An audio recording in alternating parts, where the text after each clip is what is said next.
অনুষ্ঠানৰ মাজলৈ। আৰু প্ৰথম কথাটো হৈছে এইবাৰ বহু লাখ মানুহ ক্ষতিগ্ৰস্ত হৈছে আৰু বহু মানুহ এতিয়াও আশ্ৰয় শিবিৰত আছে। আমি সৰ্বাধিক প্ৰায় 4,000মান গাঁও বানত প্লাবিত হোৱা দেখিলোঁ। 109টালৈ ৰাজহ চক্ৰ সামৰি আৰু 29খন জিলা সামৰি আমি এবাৰ বানৰ তাণ্ডৱ দেখিলোঁ। এতিয়া কিছু কমিছে, কোনো সন্দেহ নাই, কিন্তু আপোনালোকৰ যিটো প্ৰস্তুতি এই বানক লৈ, কাৰণ বাৰিষা বুলিলেই বান, অসম আৰু এখন কেৰাহীৰ দৰে যিহেতু বাৰিষা বুলিলেই বান, গতিকে এই বানৰ বাবে আপোনালোকৰ প্ৰস্তুতি কেনেধৰণৰ আছিল? মই সৰ্বপ্ৰথমেই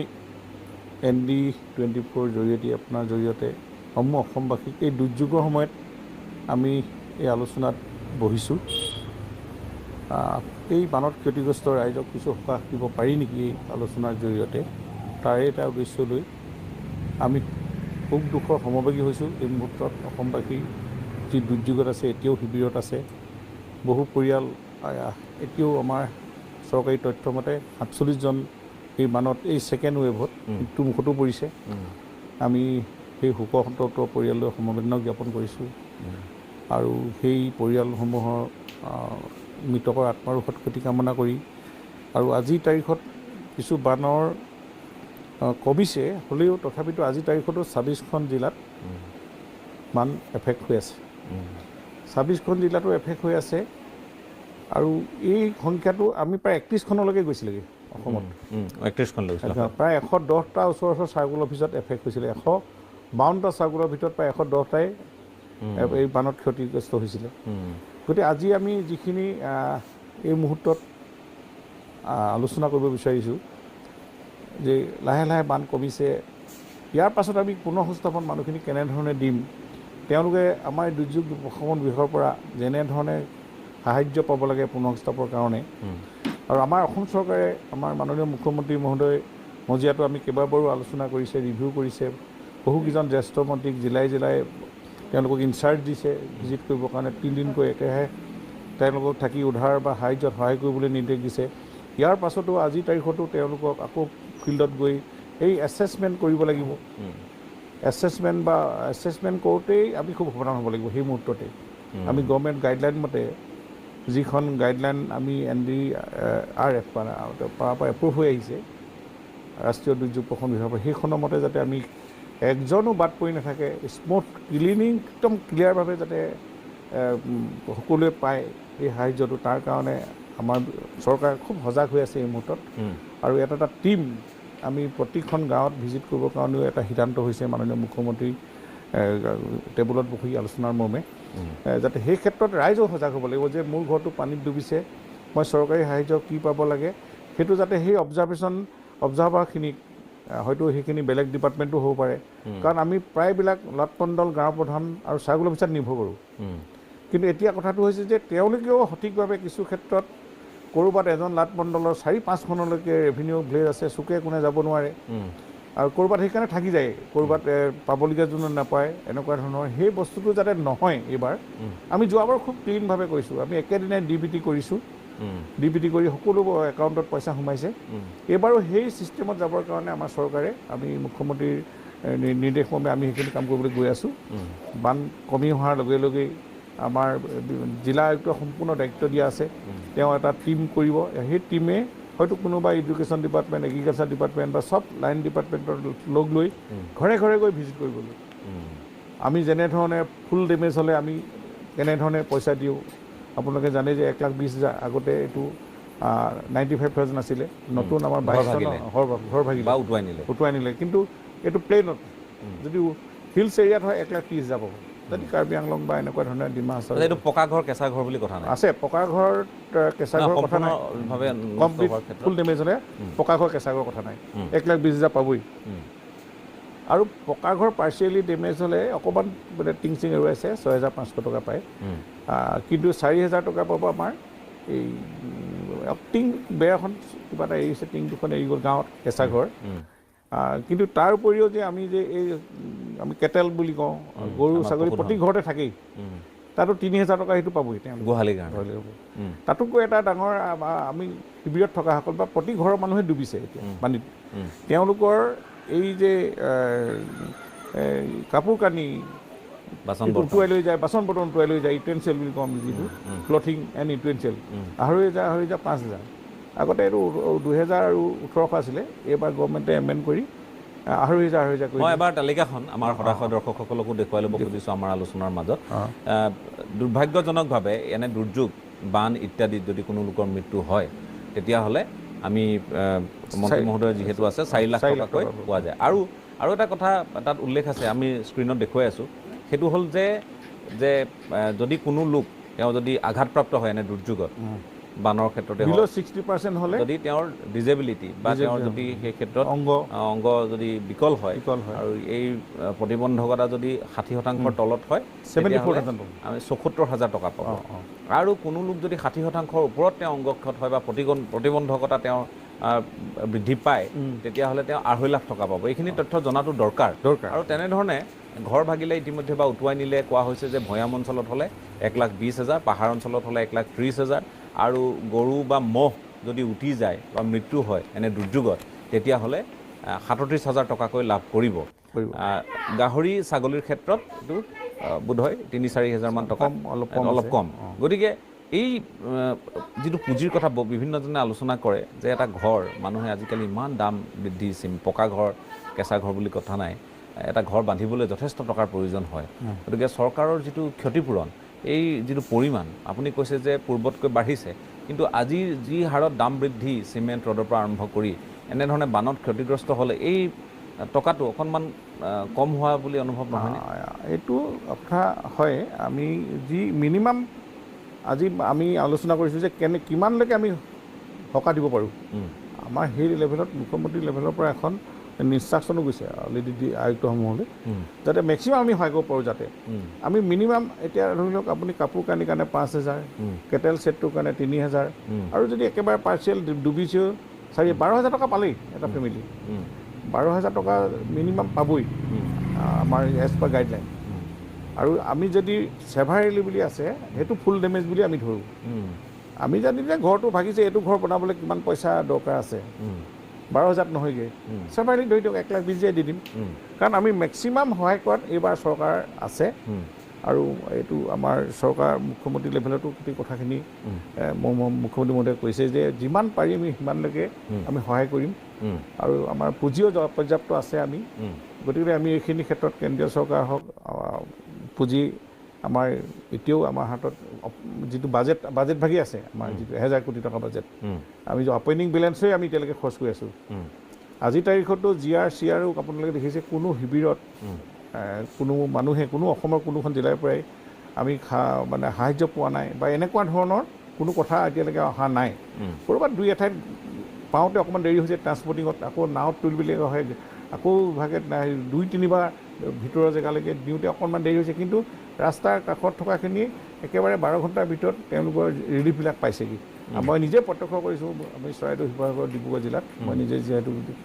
ভিজিট দিছিলোঁ। সেইটো এটা কথা মই বিশেষভাৱে আমিও মন কৰিছোঁ। এনে নহয় যে আগতে যেনেধৰণৰ আমি সংবাদ মাধ্যমত আমি কাম কৰি আছোঁ আজি অতদিনে, আমি দেখোঁ যে বানৰ সময়ত সাধাৰণতে কি হয়, বান সাহাৰ্য নোপোৱাৰ কাৰণে মানুহৰ ক্ষোভ, আৰু তেওঁলোকে যথেষ্ট ক্ষোভ প্ৰকাশ কৰে। তেওঁলোকে ক'ৰবাত ৰাজপথত আহি তেওঁলোকে প্ৰতিবাদ সাব্যস্ত কৰে, বা শিবিৰতে ৰাজপথ অৱৰোধ কৰে। সিদিনা আমি দেখিছোঁ যে প্ৰতিবাদবোৰ হৈছে, কিন্তু প্ৰতিবাদবোৰ আন কাৰণত হৈছে। ধৰি লওক যেনেকৈ হাতীমূৰা ছিগিছে, আৰু তাত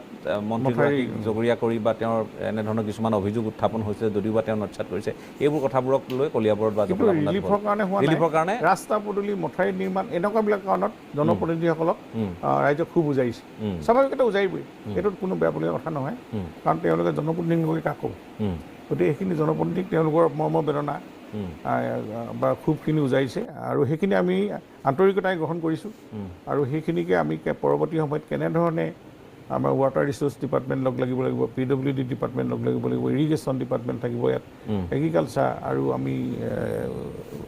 দুৰ্যোগ প্ৰশমন বিভাগ, আমি সকলোৱে লগ লাগি এই সমস্যাখিনি সমাধান কৰিব লাগিব, যাতে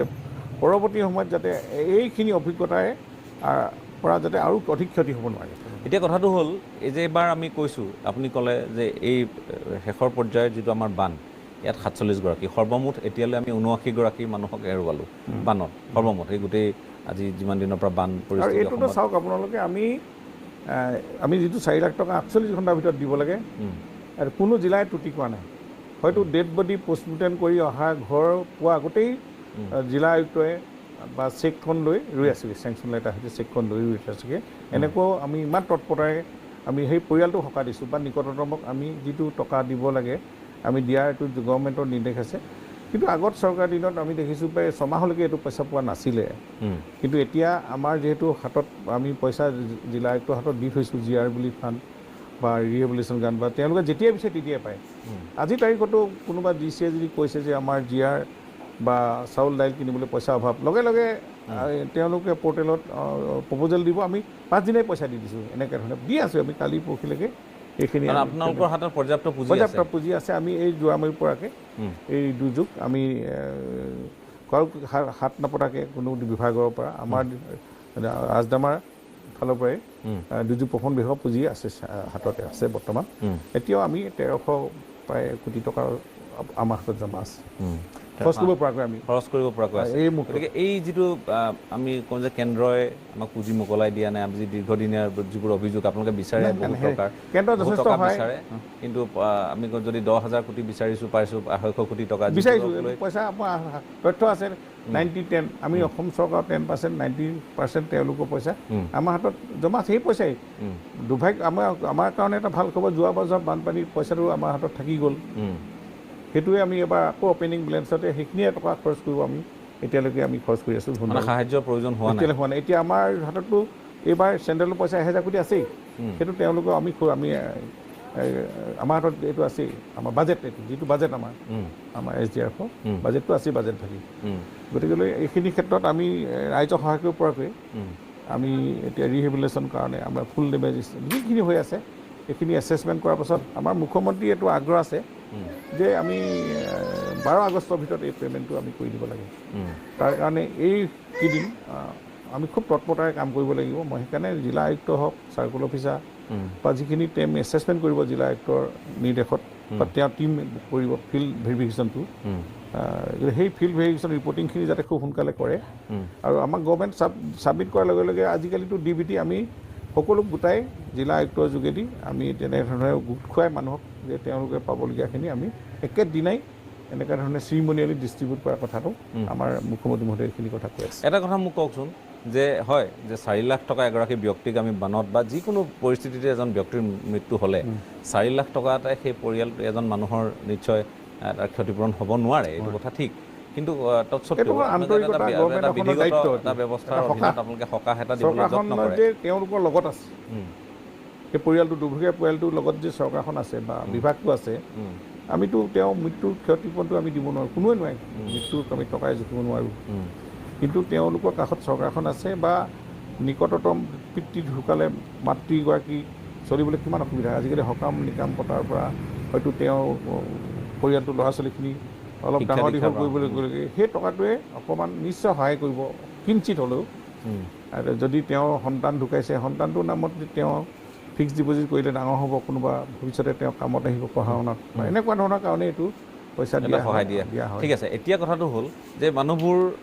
যেতিয়া আপদত পৰে বহু লোকে মই সেইকাৰণে আজি আপোনাক আমন্ত্ৰণ জনাইছিলোঁ যে বহু লোকে আবেদন নিবেদন ক'ত কৰিব যে তেওঁলোকৰ ক্ষতিগ্ৰস্ত হৈছে তেওঁলোকে বহু লোকে কি হয় পঞ্চায়তলৈ তাঁতবাতি কৰা অভিজ্ঞতাও আছে এইবোৰ আমি দেখোঁ আৰু বহুতে আপুনি কোৱাৰ দৰে লাটমণ্ডল কেতিয়াবা সময়মতে ঠাই নাপায়গৈ কাৰণ বিভিন্ন এলেকা তেওঁৰ অধীনলৈ আহে কিন্তু মানুহে সকলোৱে যে অনলাইন এপ্লাই কৰিব বা আবেদন কৰিব তেনেধৰণৰ ব্যৱস্থা এটাও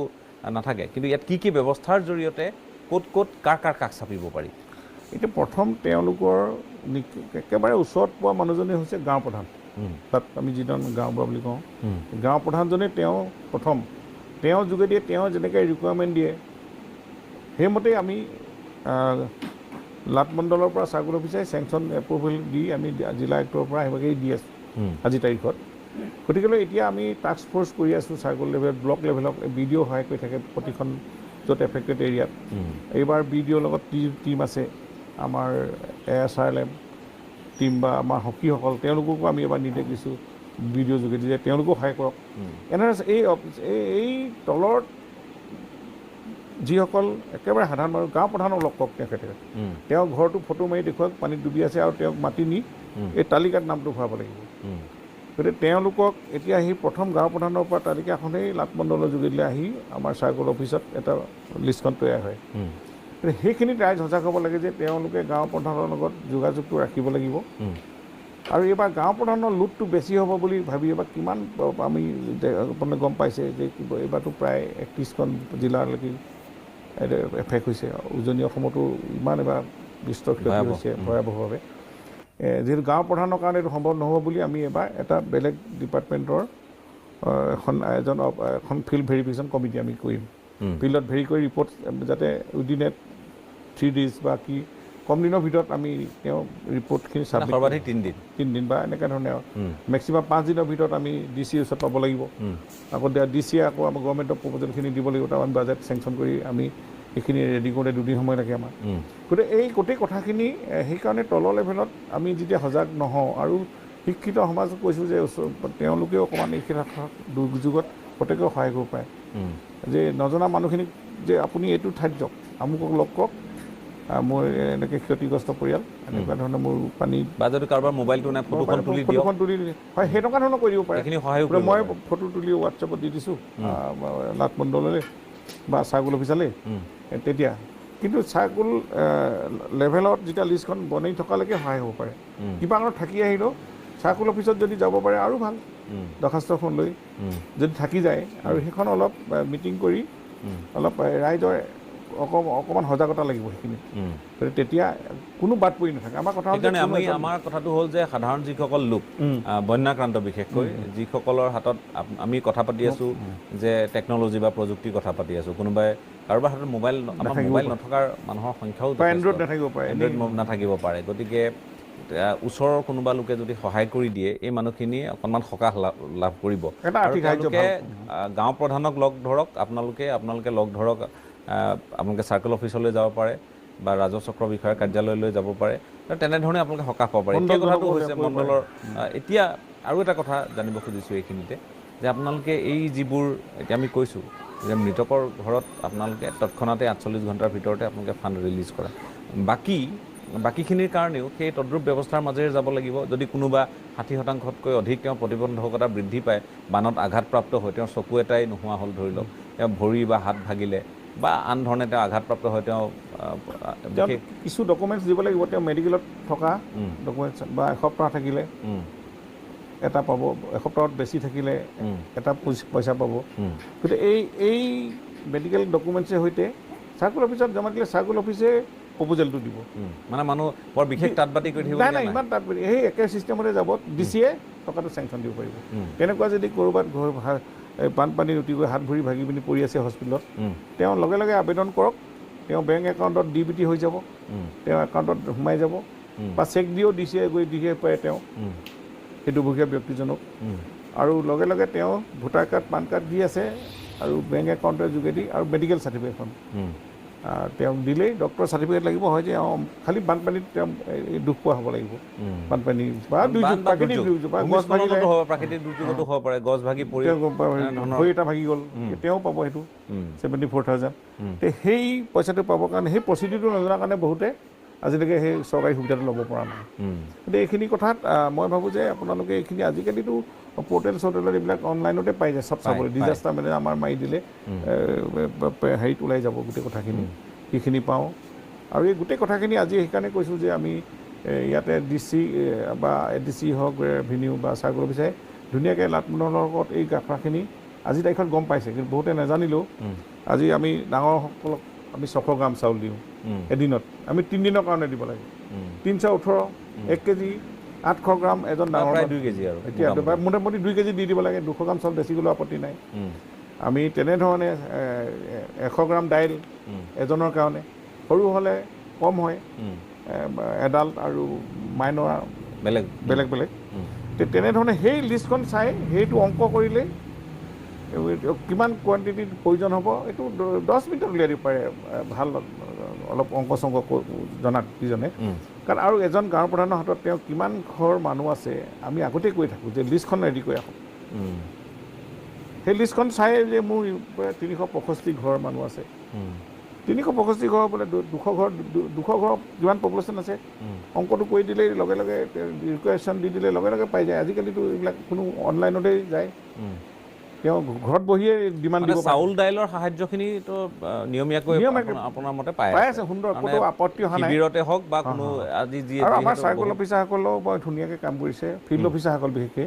আৰু ডিষ্ট্ৰিক্ট প্ৰজেক্ট অফিচাৰ আছে DPM বুলি কয় ডিষ্ট্ৰিক্ট প্ৰজেক্ট মেনেজাৰ অফিচাৰ তেওঁলোকেও এইখিনি খুব সতৰ্কতাৰে আমাৰ ডেইলি ৰিপৰ্টিং কৰিব লাগে আপোনালোকে জানে ডিজাষ্টাৰ টু ডেইলি ৰিপৰ্টিংটো ইনফৰ্মেশ্যনটো আমাৰ ইয়াত আহি থাকে ক'ত কিমান এফেক্ট হৈছে কোনখন জিলাত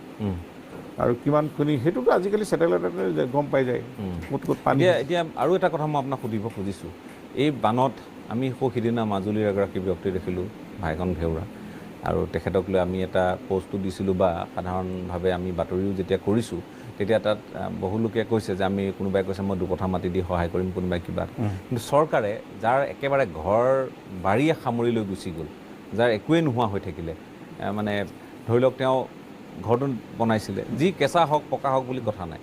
ঘৰ যেতিয়া ব্ৰহ্মপুত্ৰই সামৰিলে কাৰণ ব্ৰহ্মপুত্ৰই আমি সকলোৱে জানো বা আমাৰ নদী উপনদীসমূহে বহুত ঠাইত যি খহনীয়াৰ আমি দেখোঁ তাত সামৰি লয় বহু মাটি সামৰি লয় ব্ৰহ্মপুত্ৰই প্ৰায় 5 লাখ হেক্টৰতকৈ অধিক মাটি সামৰি লোৱাৰ তথ্য আমি কিছুদিন পূৰ্বলৈ পাইছিলোঁ এতিয়া কথাটো হৈছে এই যে এনেধৰণৰ ব্যক্তি যিসকলে নিজৰ ঘৰ হেৰুৱাইছে যাৰ মাটি বাৰী একেবাৰে সামৰি লৈ গুচি গৈছে তেওঁলোকৰ পুনৰ সংস্থাপনৰ কি ব্যৱস্থা আছে আপোনালোকৰ অধীনত আপুনি এটা খুব উচিত প্ৰশ্ন কৰিছে বা জানিব বিচাৰিছে এই ব্ৰহ্মপুত্ৰ বলিয়াবানেই হওক বা অন্যান্য নৈসমূহে যেতিয়া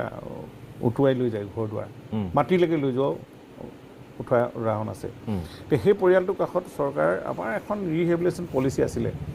পলিচিখনে বৰ বেছি কাম কৰিব পলিচিখন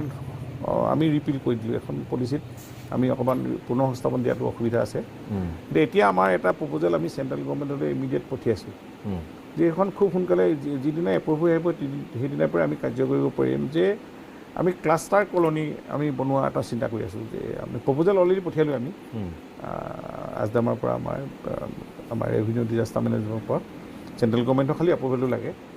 চৰকাৰী মাটিত আমি ক্লাষ্টাৰ হিচাপে আমি এই লেণ্ডলেছ মানুহখিনিৰ কাৰণে ঘৰ উটুৱাই লৈ যোৱা মানুহৰ কাৰণে ঘৰো বনাই দিম মাটিও দিম তেওঁলোকক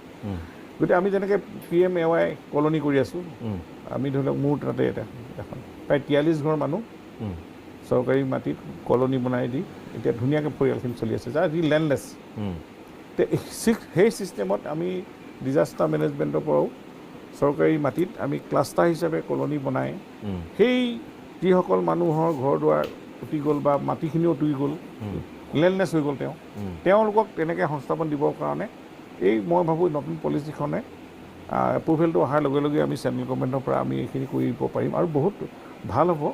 আৰু তেওঁ মাটি বিচাৰি ফুৰিবলৈও দৰকাৰ নাই ঘৰৰ কাৰণেও আমি ঘৰলৈকে বনাই দিম ধুনীয়াকৈ কলনী হ'ব ধুনীয়াকৈ তাতে আমি জল জীৱন মিছন দিব পাৰিম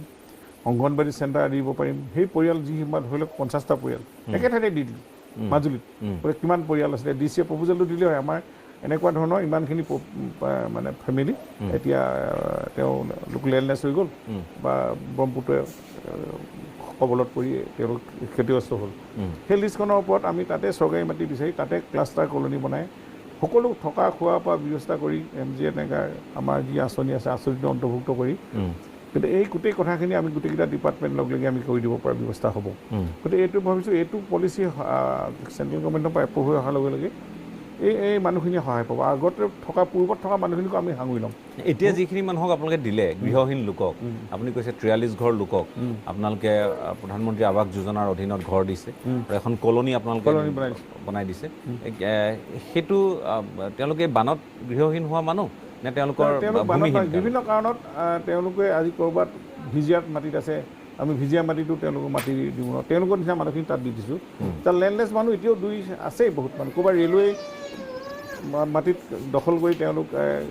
আছে ৰেলৱেটো এফেকশ্যন ৰেলৱে মাটিত থাকিব নোৱাৰিব তেওঁলোক তেনেকুৱা মানুহখিনি যিখিনি মাটি বাৰী বহুত দিনৰ পৰা খিলঞ্জীয়া মানুহ বহুত দিনৰ পৰা তেওঁলোকৰ নিজৰ পৰিয়াল চলি আছে দোকান এখন দি কিন্তু মাটি নাই তেনেকুৱা পৰিয়ালবিলাককে আমি তেনেধৰণে আৰু বাগিচা মানুহো বহুত তেনেকুৱা ধৰণৰ মাটিহীন আছে তেওঁলোকৰ বাগিচা মানুহকো আমি তাত সংস্থাপন দিব পৰা এনেকুৱা ধৰণৰ কলনীত PMAY কলনীৰ যোগেদি সংস্থাপিত কৰা হৈছে অসমত আমি এখন আৰু নাহৰকটীয়াতো এখন হৈছে আমাৰ বিধায়ক তৰংগ গগৈ মাহ চৰাইদেউত এখন হৈছে আমি অপেনিং অলৰেডি কৰিলোঁ গতিকে খুব ধুনীয়া এটা পৰিৱেশ হৈছে তাতে থকা খোৱা আনকি বিভিন্ন ধৰণৰ ডিপাৰ্টমেণ্টৰ পৰা সহায় হৈছে তাত গৈ মই ভাবিছোঁ এইবিলাকে এনেধৰণে কৰিলে এটা কলনিয়েল টাইপ হ'ব আৰু এটা পৰিৱেশ ভাল হ'ব আৰু তেওঁলোকক চৰকাৰেও চোৱা চিতা কৰি থাকিব এনেকুৱাখিনিৰ কাৰণে চৰকাৰৰ বহুত স্কিম আছে তাত তেওঁলোকে যিটো ঘৰ দিছে তেওঁলোকক মাটিও অকণমান নিশ্চয় সেই ঘৰটোৱে মাটিয়ে তেওঁলোক কিমান স্থায়ীভাৱে দি দিয়া হ'ল স্থায়ীভাৱে দি দিয়া সেই ঘৰটোৱে মানে যিটো বাসগৃহ তাৰ যিমানখিনি মাটি আগুৰি আছে সেইখিনি তেওঁ ঢুকালে তেওঁ ক্ষতিগত থাকিব তাতে থাকিব পাৰিব তেওঁলোক পাৰ্মানেণ্টলি মাটি দিয়ে দিয়া হয় পাৰ্মানেণ্টলি চেটেল দিয়া দুকঠামান মাটি নে কিমান দুকঠা মাটিৰ ভিতৰত 1.5 কঠা 2 কঠাৰ ভিতৰত তেওঁ নিজে শাক পাচলি কৰিব পৰাকো আছে ধুনীয়াকৈ লেট্ৰিন বাথৰুম আৰু বাউণ্ডেৰীৰ ভিতৰত আছে গেটৰ ভিতৰত আছে তেওঁলোক নিৰাপত্তা খুবভাৱে নিশ্চিত আছে আৰু পাছত যদি তেওঁলোকে বোলে নহয় আমি অকণমান টকা পইচা হৈছে তাতে ল'ৰা ছোৱালী সংস্থাপিত হ'ল ডাঙৰকৈ ঘৰটো বনাই লওঁ সেই ল'ৰা ছোৱালী পঢ়ি শুনি চাকৰি পালে তাতে কৰিব পাৰিব মাটি তেওঁলোকৰ নিগাজি হ'ল তেতিয়া বেলেগত মাটি কিনি ঘৰ ল'বগৈ পাৰিব বা তাতো তেওঁলোকে কৰিব পাৰিব সেইটো নিজৰ ডেভেলপ কৰিব পাৰিব তেওঁলোকে এক্সট্ৰা ৰুম এটা বনাই লওঁ সেইটো পাৰিব ঠিক আছে আমি এইবাৰ বানৰ এই যি বিধ্বংসী ৰূপ আমি প্ৰত্যক্ষ কৰিবলগীয়া হ'ল বা বিয়পিল আৰু তাৰ লগে লগে আমি আৰু সময় আছেই আমি এনেধৰণৰ হয়তো দুৰ্যোগৰ পুনৰ মুখামুখি হ'বলগীয়া হ'ব পাৰে আশংকা আছে এইকাৰণেই কাৰণ এয়া বাৰিষাৰ আৰম্ভণি বুলি ক'লেও অসমত অত্যুক্তি কৰা নহ'ব আহাৰমহীয়া এই অৱস্থা শাওণ আছে আমি ভাদমহীয়া বানৰো মুখামুখি হওঁ আনহে নালাগে আহিন মাহলৈ আমাৰ কেতিয়াবা বান হয় এইবাৰ বৰষুণৰ গোটেই পৰিমাণটোৰ ওপৰত বহু কথা নিৰ্ভৰ কৰিব আৰু কৈছোঁৱেই যে চাৰিওফালৰ পৰা আমাক পাহাৰে আগুৰি আছে এইফালে ভূটানে আগুৰি আছে সৰ্বাধিক অংশ অৰুণাচলৰ ফালৰ পৰা আগুৰি আছে নাগালেণ্ড আছে গতিকে মেঘালয়ো আছে চৌদিশৰ পৰা পানী আহে আৰু এই কেৰাহীৰ দৰে অঞ্চল অসম ইয়াত আহি গোটেই পানী পৰেহি আৰু যাৰ কাৰণে আমি প্লাবিত হওঁ বা এই অঞ্চলসমূহ প্লাবিত হয় আৰু কৃত্ৰিম বানৰ বিষয়টো আছে নগৰ সাপেক্ষে আমি ডিব্ৰুগড় মহানগৰ কৰিছে এই মহানগৰকেইখনত আপোনালোকৰ ভূমিকাটো কেনেধৰণৰ হয় আমি মহানগৰসমূহত যিহেতু তাতে মহানগৰ GMC আছে তেওঁলোকে সম্পূৰ্ণ নিয়ন্ত্ৰণ কৰে গুৱাহাটীত যেনেকৈ GMC ডিব্ৰুগড়ত এটা মিউনিচিপাল বৰ্ড এতিয়া কৰ্পৰেশ্যন হৈ গৈছে তেওঁলোকে সম্পূৰ্ণ এইবিলাক নিয়ন্ত্ৰণ কৰে আজি মেচিনে মই নিজে ডিব্ৰুগড়ত গৈছোঁ মানে 1 ফুট বা 4 ফুটলৈকে পানী আৰু এনেকুৱা ব্ৰহ্মপুত্ৰ লেভেল হোটেলত থাকিবলগীয়া হ'লে কিবা কাৰণত যদি মথাউৰি ভগাইলে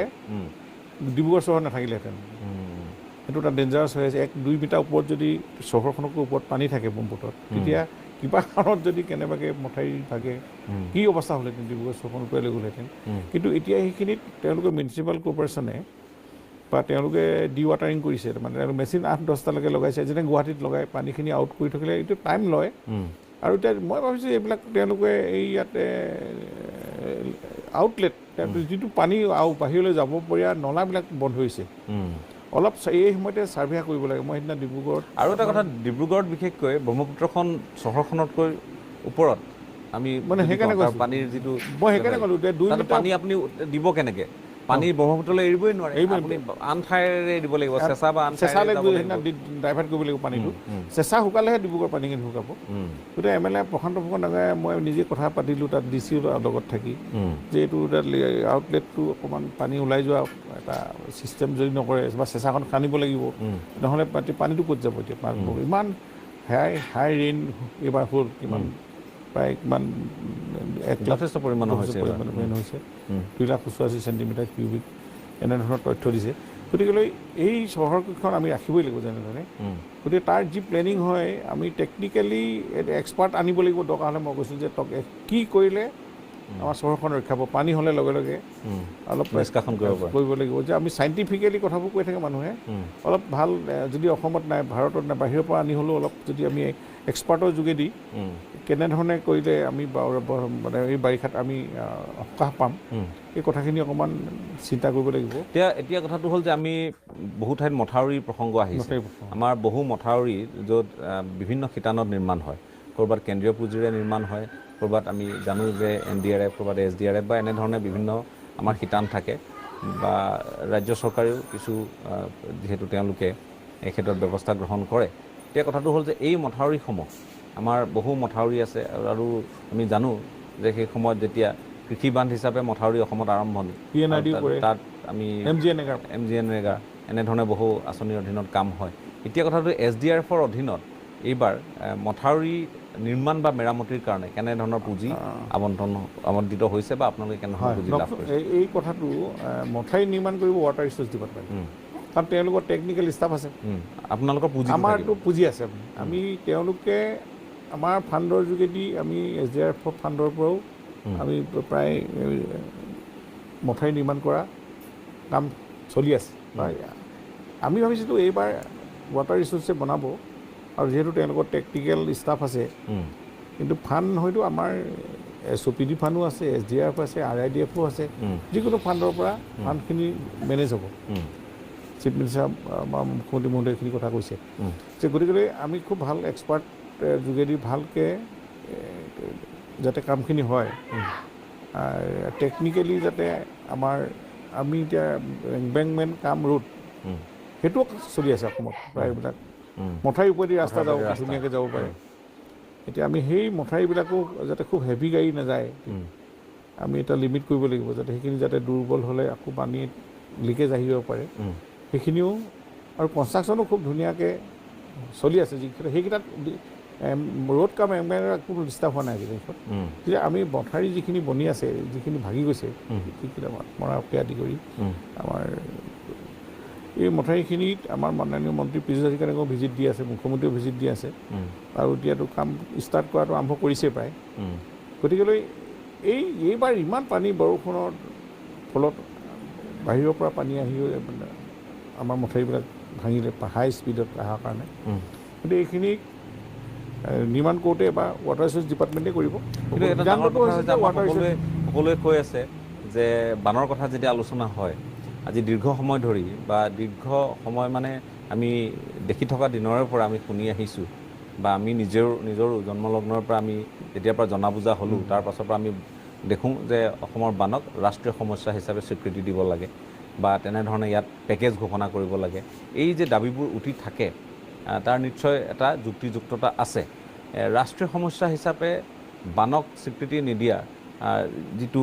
আজিলৈ আমি যিহেতু দেখিছোঁ যে কেন্দ্ৰত যাৰেই চৰকাৰ নহওক কিয়, ৰাজ্যত যাৰেই চৰকাৰ নহওক কিয়, কেন্দ্ৰ ৰাজ্যত যদি উভয় একে দলৰে চৰকাৰো থাকে, তৎসত্ত্বেও এইবোৰ সম্ভৱ হৈ উঠা নাই, বা নিদিয়াৰ পক্ষতহে যেন আছে, তেনেধৰণৰ এটা অনুভৱ হয়। আপুনি এই গোটেই দুৰ্যোগ ব্যৱস্থাপনাৰ বিষয়টোৰ সৈতে জড়িত হৈ আছে। বানক ৰাষ্ট্ৰীয় সমস্যা হিচাপে স্বীকৃতি দিয়া নিদিয়াৰ প্ৰসংগত আপুনি কি ক'ব খোজে? ৰাষ্ট্ৰীয় সমস্যা হিচাপে স্বীকৃতি দিলে আমি কি লাভ হ'ব আমাৰ? এতিয়াওতো চৰকাৰে আমাক, কেন্দ্ৰীয় চৰকাৰে পৰ্যাপ্ত সহায় কৰি আছে। আজি আমি যেতিয়াই পইচা বিচাৰোঁ তেতিয়াই দি আছে, আৰু তেওঁলোকে গুৰুত্ব সহকাৰে লোৱাৰ কাৰণেতো পইচাটো দিছে কেন্দ্ৰীয় চৰকাৰে। কিন্তু যি হাৰত পুঁজি বিচৰা হৈছে সেই হাৰততো দিয়া নাই। যি হাৰত পইচা বিচৰা হৈছে, আমাৰ দুৰ্যোগটোৰ আমাৰ এফেক্টৰ ওপৰত নিৰ্ভৰ কৰি, কিমান ক্ষতি হৈছে তাৰ ওপৰত নিৰ্ভৰ কৰি পইচা দিয়ে গভৰ্ণমেণ্টে। যিহেতু যদি আমাৰ হাতত পইচা আছেই, পইচা আমাৰ যিটো বাজেট আজি তাৰিখলৈকে আছেই, আমি এতিয়াও পৰ্যাপ্ত আমাৰ এই বিভাগত কেন্দ্ৰীয় চৰকাৰৰ পইচাই আছে। আমি খৰচ কৰি UC দিয়াৰ লগে লগে আকৌ নতুন পইচা আমি এক্সট্ৰা খুজিবলৈ, এই UC দিয়াত বিলম্ব হৈছে নেকি ক'ৰবাত? বিলম্বত আমি যিমানটো খৰচ কৰিছোঁ সিমানটোহে UC দিম, আমি এক্সট্ৰাটো বেলেগ দিব নোৱাৰোঁ। আমি ক'লে যোৱাবাৰ আমাৰ বানে আমাক অকণমান সকাহ দিলে, বা আমি যোৱাবাৰ ইমান বিপৰ্যয় নহ'ল, সেই পইচাটো আমাৰ থাকি গ'ল। সেই অপেনিং বেলেঞ্চ পইচাটোৱে আমি আজিলৈকে সেই যোৱা বছৰ থাকি যোৱা পইচাটো খৰচ কৰি শেষ কৰিব পৰা নাই, বা এতিয়াও আছে আমাৰ হাতত মজুত পৰ্যাপ্ত। গতিকে আৰু আমাৰ যিটো বাজেটটোৱে আছে 1000 কোটি টকা বাজেট আমাৰ হাতত। গতিকে এতিয়া পইচাটোতো আমাৰ মাননীয় প্ৰধানমন্ত্ৰী ডাঙৰীয়া, আমাৰ গৃহমন্ত্ৰী মহোদয়ে কৈ আছে, যেতিয়াই পইচা দৰকাৰ হ'ব আমাক দিবলৈ সাজু আছে কেন্দ্ৰীয় চৰকাৰে, সাজু আছে। আৰু মুখ্যমন্ত্ৰী মহোদয়ে কৈ আছে। আমাৰ মানুহবোৰৰ সংকট আপুনিও জানে যে আজি বিহাৰত হ'ল, উত্তৰ প্ৰদেশত হ'ল, ক'ৰবাত তাণ্ডৱ হোৱাৰ লগে লগে বোলে 1000 কোটিৰ পেকেজ, বোলে 2000 কোটিৰ পেকেজ। অসমত বিপৰ্যয় হোৱাৰ লগে আজি 79জন মানুহৰ এতিয়ালৈ প্ৰাণহানি হ'ল। এই যে নিবিচৰাকৈ অসমক যে নহয়, আমি অসমত এই বিপৰ্যয় দেখি আমি দুখ পাইছোঁ আৰু মৰ্মাহত হৈছোঁ, আমি 1000 কোটিৰ এটা পেকেজ দিছোঁ বা 2000 কোটিৰ পেকেজ এটা দিছোঁ, এই ধৰণৰ ঘোষণাবোৰ অসমৰ ক্ষেত্ৰত, বানৰ ক্ষেত্ৰত নোহোৱাটো মানুহে ক'ৰবাত, কেন্দ্ৰীয় চৰকাৰে আমি যেনেধৰণে বিচাৰি আছোঁ তেনেধৰণে সহায় কৰি আছে। ডিমা হাছাও যোৱাবাৰ যিমান বিধ হ'ল, তাত 1000 কোটি টকা পইচা আমাক দিছে, আমি সেইখিনি ৰিপেয়াৰিং কৰি ডিমা হাছাও সজাই দিয়া হ'ল। তেনেধৰণে এনেকুৱা ধৰণৰ মেজৰ যি ডিষ্টাৰ্ব হ'লে পেকেজ ঘোষণা এতিয়া আমাৰ নৰ্মেলি আমাৰ অসমত ধুনীয়াকৈ চলি আছে। কোনো ধৰণৰ যদি আজি আমি পুঁজিৰ নাটনি হোৱা নাই, পুঁজি নাটনি হোৱা নাই, ক'ৰবাত খাদ্যৰ অসুবিধা হোৱা হ'লে বা আমাৰ এতিয়াও ৰেচন কিনিবলৈ পইচা নাই, আমুক কৰিবলৈ পইচা নাই, পলিথিন কিনিবলৈ তেতিয়াতো আমি লগে লগে চেণ্ট্ৰেল গভৰ্ণমেণ্টৰ ওচৰত কৈ আছে যে আমাক আমি বিচাৰক, আমি পইচা দিম। যিহেতু ইয়াতে খবৰ লৈয়ে থাকে আৰু এইবিলাকতো অনলাইন পৰ্টেলত সকলোৱে জানেই কোনটো ডিপাৰ্টমেণ্টত কিমান টকা আছে মজুত, আৰু বৰ্তমানলৈকে যে চলি থাকিবলগীয়া পইচা আছে, আৰু যিদিনাই শেষ হ'ব সেইদিনাই পইচা দি দিব চেণ্ট্ৰেল গভৰ্ণমেণ্টে আমি যদি বিচাৰোঁ। গতিকে মই ভাবোঁ যে কেন্দ্ৰীয় চৰকাৰে অসমখনক যেনেধৰণে সহায় কৰিব লাগে বান গৰাখহনীয়াৰ ক্ষেত্ৰত সহায় কৰি আছে, আৰু আমাৰ এই দুৰ্যোগৰ সময়তো তেখেতসকলৰ বিভিন্ন কেন্দ্ৰীয় মন্ত্ৰী আহি আছে, মাত লগাই আছে, ডেইলি খবৰ লৈ আছে প্ৰধানমন্ত্ৰী মহোদয়, ইউনিয়ন হোম মিনিষ্টাৰে খবৰ লৈ থাকে অসমত কি হৈছে মুখ্যমন্ত্ৰীৰ যোগেদি। আমি কথাবিলাক আমালৈও খবৰ আহে, আৰু এতিয়া চেণ্ট্ৰেল টিমো আহি আছে, এতিয়া ভিজিট দিছে যে আমাৰ চেণ্ট্ৰেল NDRF মানুহ নেশ্যনেল ডিজাষ্টাৰ অথৰিটিৰ পৰা আহি ক'ত কি ক্ষতি হৈছে ইয়াৰ পৰা ৰিপৰ্টিং যোৱাৰ লগে লগে এক্সট্ৰা পেকেজটো তেনেধৰণে আফটাৰ অবজাৰ্ভেশ্যন। আৰু এই মুহূৰ্তত তেওঁলোকে কেইবাখনো জিলাত ভিজিট কৰি আছে, চেণ্ট্ৰেল গভৰ্ণমেণ্টৰ প্ৰতিনিধি আমাৰ, তেওঁলোকে তাৰ পৰা ৰিপৰ্ট কৰিব যে মেজৰ ক্ষতি হ'লে প্ৰতিবেদন দিয়াৰ পাছত তেওঁলোকে ফাণ্ড ৰিলিজ কৰাৰ এটা ছিষ্টেম আছে, আৰু সেইমতে কৰিব। গতিকে মই ভাবোঁ যে আমাৰ যিহেতু অভাৱ হোৱা নাই, আমি ৰাইজক সহায় কৰিব পৰা যথেষ্ট পুঁজি আছে, সেই পইচাও কেন্দ্ৰীয় চৰকাৰৰ পইচা আছে আমাৰ। গতিকে আমি তাক লৈ চিন্তিত নহয়। আমি আফটাৰ এতিয়া আমাৰ যেতিয়া আমি গোটেই ৰিহেবিলেশ্যনৰ কাৰণে আমি প্ৰপ'জেলবিলাক আমি বা 31খন জিলাৰ পৰা ল'ম, যদি আমাক পইচা লাগে বেছি, তেতিয়া আমি লগে লগে কেন্দ্ৰীয় চৰকাৰৰ পইচাটো আমি লৈ ল'ম। আমাক এক্সট্ৰা বোলে আৰু 1000 কোটি টকা হয়, সেইখিনিলৈকে তেওঁলোকে এছেছমেণ্ট কৰাৰ পাছত আমি ক'ম। যদি নিদিয়ে তেতিয়া কেন্দ্ৰীয় চৰকাৰৰ ওচৰত আমি নিজে গৈ প্ৰপ'জেল দিম, দৰকাৰ হ'লে আমিও যাম। কিন্তু নিদিব বুলি আপুনি ভবা নাই? ভবা নাই, কাৰণ কেন্দ্ৰীয় চৰকাৰ অসমৰ লগত আছে। ঠিক আছে, এতিয়া মূল কথাটো যিটো আপুনি উল্লেখ কৰিলে সেয়া হ'ল যে আপোনালোকে কলনী আকাৰে আপোনালোকে দুৰ্গতসকলক, যাৰ মাটি বাৰী ভেটি একোৱে নোহোৱা হ'ল, ঘৰ নোহোৱা হ'ল, তেওঁলোকে আশ্ৰয় শিবিৰত আছে, ক'ৰবাত হয়তো মথাউৰিৰ ওপৰতে চালি এখন লৈ তেওঁলোক বহিছে, ক'ৰবাত আমি দেখিছোঁ ঘাইপথতে বা ৰাজ্যিক বা ৰাষ্ট্ৰীয় ঘাইপথৰ কাষতে তেওঁলোকে তিৰপাল তৰি তেওঁলোকে যিখিনি সামৰি সুতৰি আনিব পাৰে সেইখিনি লৈ বহি আছে। এই মানুহখিনি স্বাভাৱিকতে কিছু চিন্তিত, উদ্বিগ্ন, আৰু প্ৰতিবাৰে তেওঁলোক এনেধৰণে বাৰিষা অহাৰ লগে লগে সেই ঠাইসমূহৰ পৰা আঁতৰিবলগীয়া এটা পৰিস্থিতি হয়। গতিকে ইয়াৰ এটা স্থায়ী সমাধান কেনেধৰণে সম্ভৱ সেইটো নিশ্চয় আমাৰ সময় আহ্বান দিয়ে, এইটো সোনকালে এটা সমাধান সূত্ৰ বিচৰাৰ প্ৰয়োজন আছে। আশা আপোনালোকে কৰিছে, আপোনালোকে আশা কৰাতকৈ আপোনালোকে কাম কৰাটো অতি গুৰুত্বপূৰ্ণ, গুৰুত্ব সহকাৰে। মই সেইকাৰণে কৈছোঁ যে আমি এপ্ৰুভেল পোৱাৰ লগে লগে এই বছৰে আমি ষ্টাৰ্ট কৰি দিম আমাৰ কাৰ্যকৰী ব্যৱস্থাটো। আমি একো নাই, আমাৰ বহুত জিলাত এইবিলাক লিষ্টখনে লাগে, ক'ত কিমান আছে ক্ষতিগ্ৰস্ত পৰিয়াল, কিমানৰ লেণ্ডলেছ একেবাৰে মাটি নোহোৱা হ'ল, সেইখিনি আমি সেই জিলাতে আমি তেওঁলোকক আমি চৰকাৰী মাটি আছে প্ৰতি জিলাতেই, লগে লগে এইবোৰ এলটমেণ্ট কৰোঁতে টাইম নালাগে, DCয়ে পাৰে এলটমেণ্টটো দি দিব, মাটি দিব, আমি ফাণ্ডহে ৰিলিজ কৰিব লাগে। ফাণ্ডটো আছে আমাৰ হাতত, আমি SDRF ফাণ্ড দি দিম। গতিকে এইটো আৰু আমি উজু হয়, মানুহ ক'তো মথাউৰিত থাকিবলগীয়া যাতে নহয়। কিমান এই আমাৰ দেখিবলৈ কিমান বেয়া লাগে আমাৰ, ৰাস্তাত যেতিয়া গৈ থাকোঁতে মথাউৰিত টিউবৱেলখন ধৰি থাকে, সেইটো খুব মানে আমাক অন্তৰ মানে স্পৰ্শ কৰি যায়, মানে হৃদয়। এইবিলাক মানুহক আমি কেনেকৈ তেওঁলোকক ঘৰখন দিব পাৰি, গতিকে সেই কথাখিনি কৰিবৰ কাৰণেই আমাৰ চৰকাৰ আন্তৰিকতাৰে কাম কৰিব। আৰু জানেই চৰকাৰী কাম কাজত আমি হাই অথৰিটি কিবা এপ্ৰুভেল লাগে, প্লেন প্ৰগ্ৰেম, এইবিলাক ফাইনেন্সিয়েল এইবিলাক কথা লাগে, ইমপ্লিমেণ্ট কৰোঁতে অকণমান অফিচিয়েল কামখিনিত অকণমান টাইম লাগে। আমি যিমান পাৰোঁ সিমানখিনি খৰতকীয়া কৰিবৰ কাৰণে আমি আপোনালোকৰ এতিয়া SDRFত আপোনালোক যিসকল উদ্ধাৰকাৰী দলত যিসকল লোক থাকে, তাত আমি উদ্ধাৰকাৰী সংখ্যা বা সেই SDRFৰ জোৱানসকলৰ সংখ্যা আমি অকণমান জানিব পাৰিম নেকি, যে কিমান মানুহ এতিয়া নিয়োজিত হৈ আছে? নিশ্চয় পাৰিব। এতিয়া আমাৰ শুনক, আমাৰ আজি তাৰিখত SDRF টিম 1300 আমাৰ হেৰি আছে, ওপৰত আছে SDRFৰ, আৰু তেওঁলোকে আজি আপোনালোকে চাব SDRFত আমাৰ 656জন ষ্ট্ৰেংথ আছে, 656 আমাৰ SDRFৰ জোৱান আছে, আৰু তেওঁলোকক আমি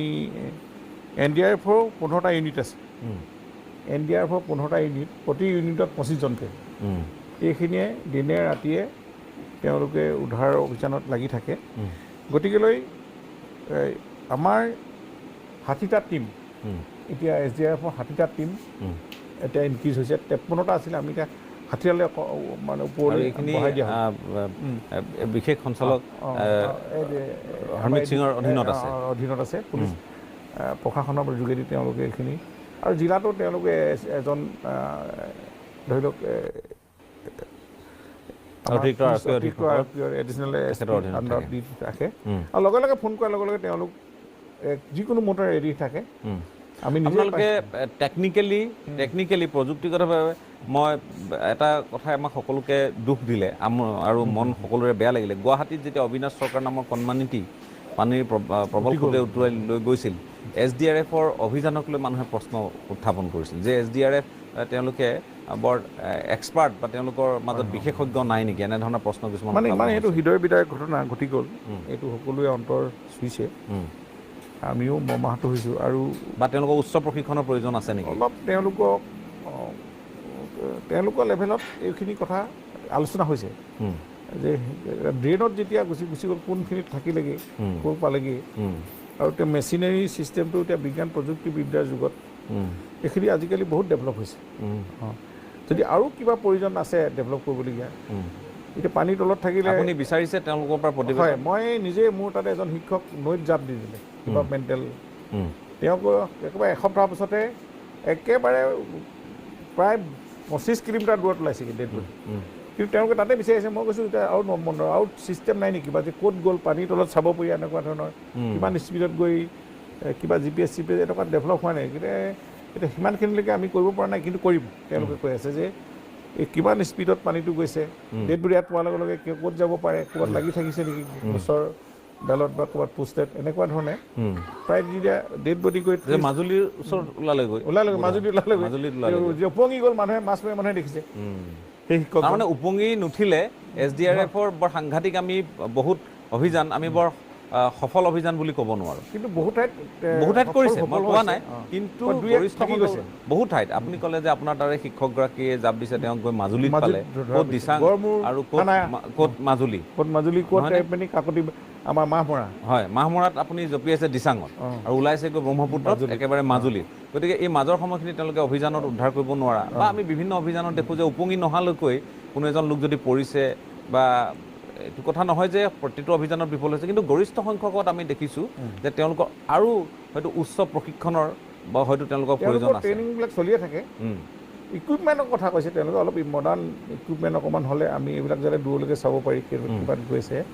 ইকুইপমেণ্টটো মই এতিয়া আৰু কথা পাতিছিলোঁ যে এইটো আমি এসপ্তাহ ইয়াতে বিচাৰি থাকিলে নহ'ব মইতো যিটো স্পীডত পানী গৈ আছে দিচাংখনৰ এতিয়া আপুনি চাওক অবিনাশক উদ্ধাৰ কৰিবলৈ আমি ড্ৰেইন ভাঙি দিছোঁ আমি স্লেব ভাঙিছোঁ আমি কণমানিটিক আমি বিচাৰি নাপালোঁ SDRFে অভিযান চলাই আমি ঠাইত উলিয়াবই নোৱাৰিলোঁ আমাৰ ওলালেগৈ ক'ত যে ৰাজগড়ত ওলালেগৈ গতিকে বহু দূৰ আগুৱাই গুচি ভাল টেকন'লজি ডেভেলপ হ'ব কাৰণ ওপৰৰ পৰাই যাতে এইখিনি কৰাটো প্ৰয়োজন ছিষ্টেমৰ এনেকুৱা কৰি যাতে এই আমুকত ডেড বডি পাই গৈছে বা কি হাৰত কি বেগত পানীটো গৈ আছে সেই সময়ত আছিলে তাৰ ওপৰত এটা অনুধাৱন কৰি যে ক'ত ওলাবগৈ পাৰে কিমান দূৰলৈ যাব পাৰে যিটো আমাৰ যিটো এতিয়া বৰ্তমান প্ৰেজেণ্ট সেইখিনিও টেকন'লজিও অলপ সহায় যথেষ্ট কৰিছে আমি এতিয়া এনেকুৱা ইনকেছ অফ এনেকুৱাখিনি অলপ জটিল হ'লেও আজি পৰিয়াল 10টা আবদ্ধ হৈছে লগে লগে গৈ আদি পানী বাঢ়িখিনি বাৰু কৈ হৈছে এইখিনি য'ত পানী ইনকেছ অফ ডেথ এনেকুৱা তলত উঠি যোৱা এনেকুৱা দুই এক অলপ চাব লাগিব কি টেকন'লজি ডেভেলপ কৰিলে আৰু অকণমান তেওঁলোকক ইজিলি তেওঁলোকক আৰু উদ্ধাৰ কৰিব পাৰি বা ডেড বডিটো মানুহক গতাই দিব পৰাটো বৰ আমি খুব মানে তেওঁলোকে সৎকাৰ কৰা নিয়ম নিদিয়ে ডেড বডিটো দিব পৰাটো আমাৰ এটা দায়িত্ব আছে আমাৰ সেই কথাটো আমি সেইটো হয় ঠিক আছে মই এই কথাখিনিত আমি ভাবোঁ যে ৰাজ্য চৰকাৰে অকণমান গুৰুত্ব সহকাৰে লওক মই এতিয়া আন এটা বিষয়লৈ আহিব খুজিছোঁ যে আপুনি যিহেতু ৰাজহ বিভাগৰো মন্ত্ৰী আৰু আমি দেখিলোঁ যে বসুন্ধৰা 1 বসুন্ধৰা 2 এতিয়া বসুন্ধৰা 3ৰ কাম কাজ আৰম্ভ হ'ব এই বসুন্ধৰাৰ জৰিয়তে কিমান মানুহ উপকৃত হৈছে এতিয়া শুনক আমি প্ৰথম আমি 16 চনত চৰকাৰ হোৱাৰ লগে লগে আমি যিহেতু জাতি মাটি ভেটিৰ কথা কৈ চৰকাৰ ৰাইজক প্ৰতিশ্ৰুতি দিছিলোঁ প্ৰথমে তেওঁ ভেটি হ'ব লাগিব তাৰপিছত তেওঁলোকৰ জাতি মানে মাটি হ'ব লাগিব তাৰপৰা ভেটি হ'ব তাৰপৰা জাতি সেই তলৰ পৰা আমি কাম কৰি জাতিটোক সুৰক্ষা কৰা কথাটো আমাৰ বিজেপি চৰকাৰ এটা শ্লোগান আছিল বা তাৰ ক্ষেত্ৰত কামো কৰি আছোঁ আমি প্ৰথম বছৰত আমি চৰকাৰখনে প্ৰায় সেই সময়ত প্ৰাক্তন মুখ্যমন্ত্ৰী সৰ্বানন্দ সোণোৱাল বৰ্তমান আজি কেন্দ্ৰীয় মন্ত্ৰী তেখেতে মুখ্যমন্ত্ৰী অৱস্থাতে আমি প্ৰায় 8.5 লাখ মানুহক এনেকুৱা ৰাজহ সম্পৰ্কীয় বিভিন্ন নথি কাৰেকশ্যনৰ আমি সুবিধা দিলোঁ বসুন্ধৰা 1 আৰু য'ত প্ৰধানমন্ত্ৰী মাননীয় নৰেন্দ্ৰ মোদী ডাঙৰীয়া আহিও জেৰেঙাত প্ৰায় 1,20,000 পৰিয়ালক চিৰিমনিয়েলি তেওঁ ডিষ্ট্ৰিবিউট কৰি গ'ল সেইটো তাৰ পাছত আমি দ্বিতীয় আমাৰ মাননীয় মুখ্যমন্ত্ৰী ডক্টৰ হিমন্ত বিশ্ব শৰ্মা ডাঙৰীয়া দ্বিতীয়টো কাৰ্যকালতো আমি এনেকুৱা ধৰণে আমি স্বচ্ছভাৱে কামখিনি কৰিবলৈ আগবাঢ়িলোঁ যাতে তাতে মানুহ এতিয়া লেণ্ডলেছ মানুহক মাটি পতা দিয়াত লেণ্ডলেছ মানুহক বিচন বঢ়োৱা 2 আমি আৰম্ভ কৰিলোঁ আৰু 2ত আপুনি ভাবিব নোৱাৰে যে 2,29,000 পৰিয়ালক আমি হাতত পটা গোটাই দিছোঁ মাটি পটা তেওঁলোকে ভবা নাছিল যে চৰকাৰী মাটি ইমান দিন বহি আছে পটা নোপোৱাৰ কাৰণে তেওঁলোকে কিমান জটিল সমস্যাত আছিল আজি বেংক একাউণ্ট খুলিব নোৱাৰে কিবা ল'ৰা ছোৱালী পঢ়াবলৈ হ'লে মাটি দি এটা বেংক মৰ্টগেজ দি লোন এটা ল'ব নোৱাৰে কিবা বিজনেছ কৰিব এনেকুৱা ধৰণৰ জটিল আছিলে এতিয়া 2,29,000 মানুহ লাভ হ'ল আমি 2,29,000 হাতত পটা তুলি দিলোঁ আৰু স্থায়ী ঘৰ হ'ল আৰু মাটি তেওঁলোকে এটা অকল সম্পদে নহয় এটা গৌৰৱৰ এটা প্ৰতীক হয় আত্মসন্মান আৰু গৌৰৱৰ প্ৰতীক ভূমিটো তেওঁলোকে কিমান গৌৰৱান্বিত হৈছে এতিয়া মাটিটো পায় গতিকে এনেকুৱা ধৰণে আমি যথেষ্টখিনি কাম আমি এইবাৰ বসুন্ধৰা 2ত কৰিলোঁ আৰু বহুখিনি কাম কৰা হৈছে অনুষ্ঠান প্ৰতিষ্ঠানক মাটি দিয়া গতিকে এইবাৰ আমাৰ হ'ব বসুন্ধৰা 3 2 অক্টোবৰত আকৌ আমি আৰম্ভ কৰিম তাৰ কাৰণে এতিয়া এক্সাৰচাইজ কৰি আছে ডিপাৰ্টমেণ্টে বা এতিয়া যিখিনি এমেণ্ডমেণ্ট কৰিবলগীয়া আছে কেইখনমান ক'ৰবাত ৰিপিল কৰিবলগীয়া আছে এই কামখিনি শেষ হোৱাৰ পাছত 2 অক্টোবৰত আমাৰ মাননীয় মুখ্যমন্ত্ৰী আগ্ৰহ আছে যে আমি লাঞ্চ কৰিম আমি বসুন্ধৰা 3 আৰু এই বসুন্ধৰা 3ত প্ৰথম কাম কৰিম যে আমি অনুষ্ঠান প্ৰতিষ্ঠান স্কুল কলেজ বা